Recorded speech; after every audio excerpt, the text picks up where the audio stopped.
The term masterpiece is something you've probably heard before on Twitter or any other social media site. People often use it to describe their favorite game, calling it the best game in history and referring to it as a masterpiece. However, in my opinion, the definition of a masterpiece is Hollow Knight. Hollow Knight is an indie game developed by Ari Gibson. The original concept for Hollow Knight began as a game for a game jam, which, if you're not familiar, is a competition where game developers create a game within a set period, like a week or just a few days. Initially, the game was called Hungry Knight, but the idea evolved, and it became known as Hollow Knight. The game was released in 2017 and was initially overlooked. However, over time, it began to gain popularity, especially with the help of YouTubers. In the game Hollow Knight, you play as a nameless knight exploring an underground world called Hollow Knigh, a once prosperous kingdom now shrouded in darkness and secrets. The main goal of the protagonist is to restore light to the kingdom and uncover the truth behind its downfall. Along the way, the knight faces challenges by confronting strange creatures and solving mysterious puzzles, in a journey that unveils historical details and enigmatic characters, aiding in the restoration of peace and life to Hollow Knigh. Isn't just a game to me. It's an exploration journey into a world filled with mystery and imagination. The story isn't always clear-cut. You have to uncover it yourself through complex dialogues and clues scattered across signs and ancient stones. The narrative unfolds in an intriguing manner, often hiding secrets within secrets, sometimes presented as puzzles or ancient verses that require deep thought and interaction to unravel. It's an experience brimming with mystery and excitement, inviting you to explore every corner of its realms, to discover hidden truths and lost treasures. A Metroidvania game where the world itself is the most crucial element. Trust me, the world of Hollow Knight is one of the best in its genre. Unlike other Metroidvania games that have become quite dull, Hollow Knight remains captivating and inspiring. You start your journey in the village of Dirtmouth, the main hub that hosts most of the shops and characters. Your goal in Hollow Knight is to delve deep underground and explore. The first area you will reach is the Forgotten Crossroads, a region that connects to 4 key areas in the game: Crystal Peak, Green Path, Fungal Wastes, and Fog Canyon. This area will further branch out into more regions, leading you deeper into the kingdom, to the edge of the world, and into places like the Hive and the Dream Realm. There are many different worlds, but the central hub of the game remains the City of Tears.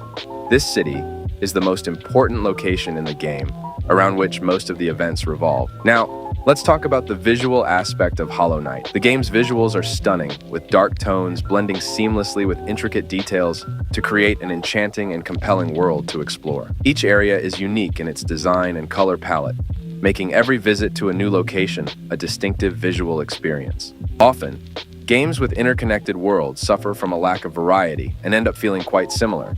This is especially challenging in a game like Hollow Knight, where you need to memorize the world, areas, and shortcuts by heart to navigate effectively. In Hollow Knight, there's no fast travel system. The world is seamlessly connected, requiring it to be both varied and cohesive at the same time. This is where Hollow Knight excels. It achieves this and more, making it an incredibly engaging game. Each area in Hollow Knight is distinct from the others, whether in colors, visual effects, enemies and their sounds, or backgrounds. For example, the Crystal Peak area stands out with its bright pink hue, shiny enemies, and the sounds of machinery and digging, while the Ancient Basin is completely lifeless, with its gray tones and distinctly different enemies. This visual diversity helps you remember the areas easily, especially since the map is color-coded to aid memory. This diversity not only makes the game more enjoyable, but also keeps you excited to explore new areas. Every area in Hollow Knight features unique gameplay mechanics. The Crystal Peak area relies heavily on platforming challenges and avoiding enemies that shoot lasers and bugs that launch crystals. The enemies are designed to match the theme of the area, which is something not many games manage to pull off successfully. In my opinion, I haven't seen any game reach the level of variety and mastery that Hollow Knight has achieved. Exploration in Hollow Knight is one of the game's core elements. The game consistently rewards you for your efforts in exploring. When you venture into its depths, you might discover a hidden character, a secret lore stone, or even a charm that grants you special abilities. You could also encounter a completely hidden boss. The amount of hidden content in Hollow Knight is vast, and there are no hints indicating where hidden walls might be, making personal exploration essential. This highlights Hollow Knight's strong focus on exploration. The developers themselves have stated that they don't want to make everything mandatory. They want to reward players who take the time to explore and uncover secrets on their own. So, if you love exploration and uncovering hidden secrets, Hollow Knight will provide you with a rich and rewarding experience. When entering any new area in Hollow Knight, you won't have a map or guide with you, and you must explore the area yourself until you find the person who sells you maps. Sometimes you'll come across scattered papers along the way that give you a sense of reassurance, but players often make the mistake of rushing through Hollow Knight when entering a new area, leading to them getting lost and not knowing exactly where they are.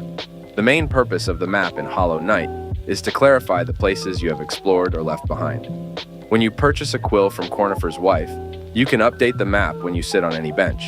This means that the more you explore, the larger and clearer the map becomes. The combat mechanics in Hollow Knight are uniquely engaging and thrilling, yet unfortunately, many people don't give it the credit it deserves. Unlike other 2D games, Hollow Knight doesn't rely heavily on quick button presses and complex maneuvers. You start with a simple sword and basic jumping abilities, allowing you to strike in 4 directions: upward, downward, right, and left, along with precise jumping for accurate targeting. Despite its initial simplicity, it stands out exceptionally due to the precise movements required for combat, keeping you immersed in gameplay rather than just focusing on character skills. Over time, the game evolves to become more intricate and diverse, introducing abilities like nail arts that open up new strategic avenues in combat. Its simple yet deep combat system requires careful thinking and concentration, along with quick reflexes demanded by battles. This nuanced and responsive experience makes Hollow Knight both enjoyable and exhilarating, as players grow with each new challenge, thanks to its advanced and profound gameplay mechanics. The bosses and enemies in this game are truly amazing. Each area features completely different enemies from other areas, with over 120 to 130 distinct enemies. Every enemy has its own unique style that fits their specific region, requiring different approaches and strategies to deal with them. The variety of enemies in Hollow Knight is incredible. I've never seen a game with such a diverse range of foes. The bosses in this game are some of the best in gaming history. Some people say they are repetitive and lack variety in their moves, but the bosses in this game are designed to be short encounters, typically taking only 3 to 5 minutes if you know how to play. If you die often and have to repeat fights, it might seem repetitive. However, the bosses in Hollow Knight challenge everything you have learned in the game. Their battles are fun, short, and visually appealing, with beautifully designed arenas that enhance the overall experience. There's a similarity in the fighting style between Cuphead and Hollow Knight. You need to defeat the bosses quickly in Hollow Knight, just like in Cuphead. If you fail repeatedly, it might feel boring, but for skilled players, these battles serve as a testament to everything they've mastered in the game. Lastly, I want to talk about the soundtracks. I have no words to describe the beauty of the music in this game. Every boss has their own unique soundtrack, and each area has its own distinct music. The soundtracks in this game are incredible, with each piece seemingly better than the last. In this video, we discuss some details of the game Hollow Knight, such as the story, the game world, and more. See you in the next video.